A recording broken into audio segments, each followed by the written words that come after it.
O senhor com 18 anos ali, jovem, 18, 19, perto de 20 anos, o que atraiu, assim, um pensamento um pouco mais de uma linha, pode-se dizer, conservadora? A família do senhor já vinha de uma linha assim?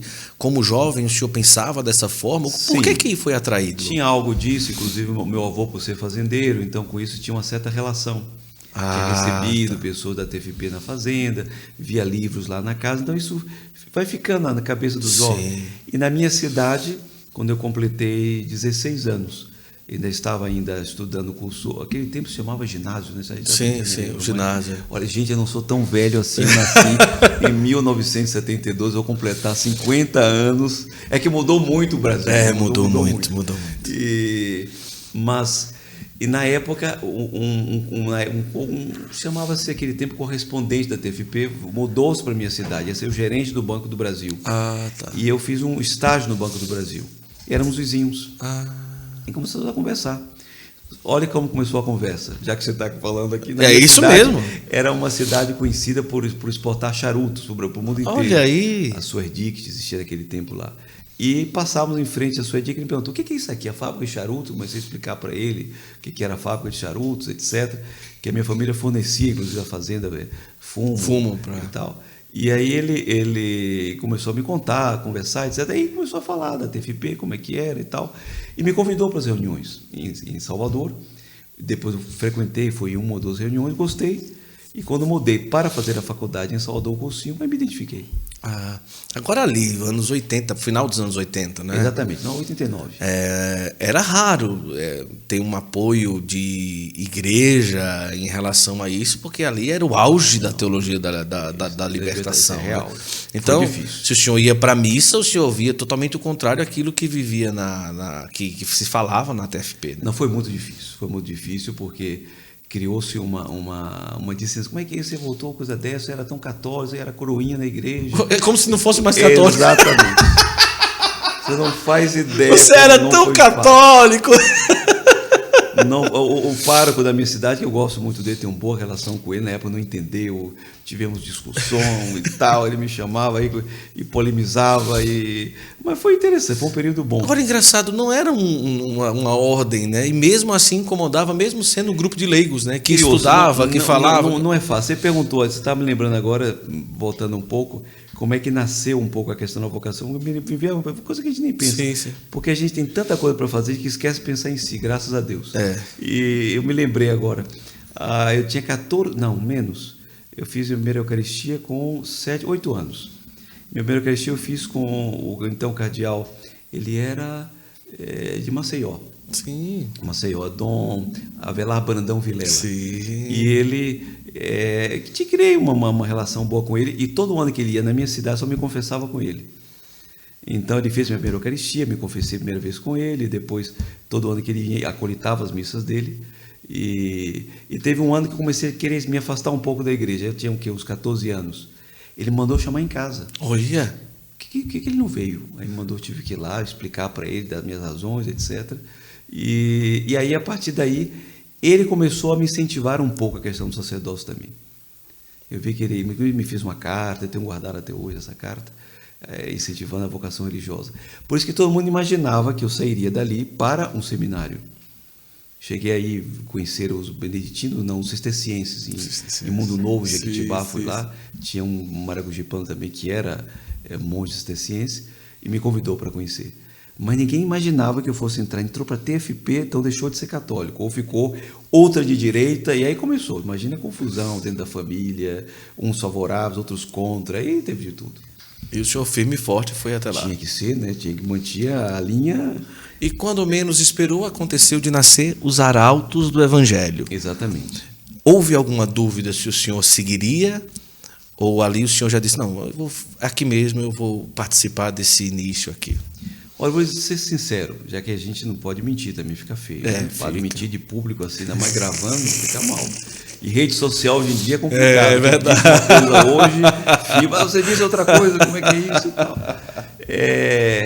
Nunca duvidei da minha vocação. Certo. Nossa Senhora, não por mérito próprio, mas por graça alcançada por ela. Foi uma coisa que todo homem é tentado porque afinal de contas, uma vez concebido em pecado original, todo homem é passivo de tentação. Sim. Mas essa tentação a providência nunca me permitiu de duvidar da minha própria vocação. Então sempre foi uma coisa que eu senti como uma linha, ia caminhando, caminhando, e na certeza de que alguma coisa aconteceria. Queria ser padre, entrei no movimento civil, digamos, Sim. inspiração católica, sempre, graças a Deus, nunca deixei, obviamente, de ser católico, mas a ideia do sacerdócio ficou um pouco colocada de lá, até por causa dessa questão da teologia da libertação. Sim. Eu quero ser padre, mas não assim. Porque o modelo de padre que tinha ao Desse jeito redor... eu não queria. Então, aí eu ficava aí, como é que vai ser isso? Depois, lembrando daquilo que o Dr. Plínio me dizia, como é que eu vai... Sabe de uma coisa? Vou deixar essa numa gaveta, algum dia eu vou entender. Ia para missa, etc. e tal, missa e comunhão diária, e às tantas fiz a consagração à Nossa Senhora. O senhor não consegue, pelo menos, dizer o que foi que ele falou para o senhor? Não pode dizer? É segredo? É uma conversa muito pessoal. Então aí, tá bom, então passa. Fica para um outro podcast. Não fica, não fica. Mas por cima, assim, em que sentido, assim? Olha, uma parte eu vou contar, uma parte eu conto. Eu disse para ele assim... Senão o povo vai morrer do coração. Eu disse para o Dr. Plínio, porque eu estava conhecendo a TFP e era bem polêmica, como vocês sabem, né? Bem família, todo mundo então falando como é que é isso, que você entrou, o quê? É uma seita, o que não das quantas, um movimento de ultradireita, é isso aí de tudo, né? E aí eu dizia, não, eu quero, eu gosto, e bom, vamos lá. E aí, às tantas, eu entrei na sala dele, começando a conversar e perguntei, Dr. Plínio, queria fazer uma pergunta para o senhor. Porque sempre que eu ouvia, as pessoas sempre tinham ideias assim, um pouco, digamos, nunca afirmavam as coisas como eu gostaria de ouvir. Sempre aquela coisa, não, pode ser, não é. Eu queria ouvir claramente as coisas. E quando eu conheci, ele estava entrando na capela da sede principal e fui cumprimentá-lo e tive uma impressão de que ele já me conhecia. Foi o primeiro impacto. Ele olhou como alguém já se conhecesse, mas que não sabia o nome, só isso. De onde você é? Ele me perguntou. Eu disse, de Salvador. Da Bahia, viva a Bahia, brincou comigo, então criou um primeiro vínculo.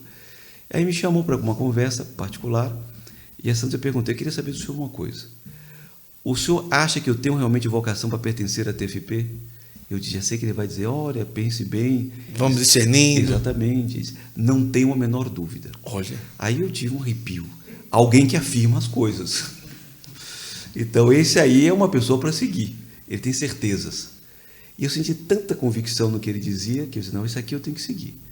Logo depois ele começou a falar da vocação religiosa que eu tinha, uma vocação especial, etc. Aí fiquei, o que ele quer dizer com isso?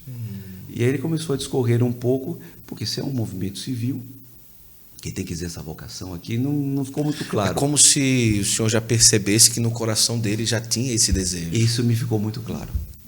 E aí depois ele começou... Ou talvez até dizendo, olha, uma hora vai chegar, fica por aqui que você vai se encontrar. Exatamente. Alguma coisa nesse tinha sentido. Qualquer coisa disso. E aí, às tantas, ele começou a conversar um pouco mais, a conversa ficou muito, muito próxima, eu inteiramente alma aberta, conversando, ouvindo. Ele interrompeu um pouco e começou a descrever a minha alma com uma precisão tão grande que nem eu mesmo me conhecia assim. Olha. Quase dizendo o que eu fazia, e o meu modo de ser, como é que eu era, como é que eu me comportava. E me deu um apertaço. Aí você não vou contar, não. Sim, tá bom. Ele me corrigindo, mostrando como é que eu devia me comportar. Olha, não, eu vou contar sim. Já que então bora, vamos lá. Assim. Eu não pedi, né? Ele me disse, é preciso tomar muito cuidado com o amor próprio. Olha. O amor próprio, que é um amor legítimo, que a gente tem a respeito de si mesmo, mas não pode passar desse limite. E, sobretudo, não pode fazer uma falsa ideia a respeito de si mesmo. Olha. Aí eu tive um arrepio com aquilo. É isso mesmo. E aí depois ele disse assim, e nunca tenha dúvidas. A dúvida é própria do demônio. Quando Nossa Senhora lhe inspirar uma coisa boa e você ficar inclinado a fazer aquilo que não é bom, faça o contrário, porque o contrário será sempre a vontade de Nossa Senhora. Aquilo me marcou muito, na linha da confiança, da certeza, e desde então sempre estabeleci um vínculo de amizade com ele muito forte, que nunca me abandonou até o fim. Eu tive com ele um mês antes de ele morrer. E aquele mesmo afeto que eu conheci quando ele tinha, estamos falando em 90, ele morreu em 95, portanto, calcula para mim aí. 82. Quer dizer, ele faz aniversário no final de 81 anos. Nunca mais me esqueci. Então foi isso, eu revelei aqui um monte de segredo aqui, você está querendo... Desculpa aí, padre, mas faz parte. Eu estou sendo torturado aqui. Aqui.